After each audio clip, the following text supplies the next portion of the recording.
అంగన్వాడీల సంక్షేమానికి కూటమి ప్రభుత్వం అండగా ఉంటుందని చెప్పారు TDP parliament secretary Pedapati Kalyani.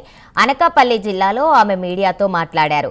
Anganwadi కార్యకర్తలు, హెల్పర్లు, చిరు ఉద్యోగుల సంక్షేమానికి కూటమి ప్రభుత్వం పెద్దపీట వేస్తుందని తెలిపారు. 2 సార్లు అంగన్వాడీ వేతనాలు పెంచిన ఘనత కూటమి ప్రభుత్వానిదని చెప్పారు. రాష్ట్ర వ్యాప్తంగా అంగన్వాడీ కేంద్రాల్లో తాగునీటి సౌకర్యాలు, మరుగుదొడ్ల నిర్మాణానికి 86.68 లక్షలు విడుదల చేశారని తెలిపారు. అందరికీ నమస్కారం అండి. అనకాపల్లి పార్లమెంట్ కమిటీ సెక్రటరీగా వర్క్ చేస్తున్నాను తెలుగుదేశం పార్టీలో. ఈరోజు అంగన్వాడీ గురించి మాట్లాడడానికి, అంగన్వాడీ టీచర్స్, అంగన్వాడీ డిపార్ట్మెంట్ గురించి మాట్లాడడం కోసం అని చెప్పి ముందుకు వచ్చాను నేను. అయితే అంగన్వాడీ వరకు వచ్చేసరికి అంగన్వాడీ జీతాలు కానివ్వండి, ఏదైనా సరే హామీలు కూటమి ప్రభుత్వం ఆ రోజు ఎలక్షన్లో ఏమైతే మాట ఇచ్చిందో అవన్నీ కూడా నెరవేర్చే దిశగానే అడుగులు వేస్తుంది.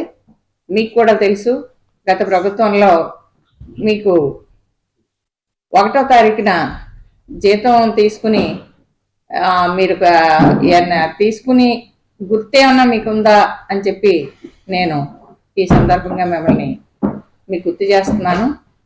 ఈరోజు కూటమి ప్రభుత్వం వచ్చిన వెంటనే ఫస్ట్ 1వ తారీఖు కల్లా మీకు జీతం వచ్చేలాగా ఏర్పాటు చేసింది. అదేవిధంగా మీకు అంగన్వాడీ సెంటర్స్ మౌలిక సదుపాయాలు, వాటరు, మరుగుదొడ్లు, ఇలాగా మీకు కావాల్సిన మౌలిక సదుపాయాల కోసం ఒక్కొక్క సెంటర్కి 86,68,000 కేటాయించడం జరిగింది.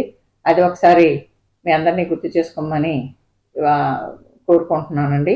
తర్వాత ఇంకొక విషయం ఏంటంటే 58,204 అంగన్వాడీ వర్కర్లు, సూపర్వైజర్లు, బ్లాక్ కోఆర్డినేటర్లకు 75 కోట్ల వ్యయంతో 5G స్మార్ట్ ఫోన్లు అందించింది.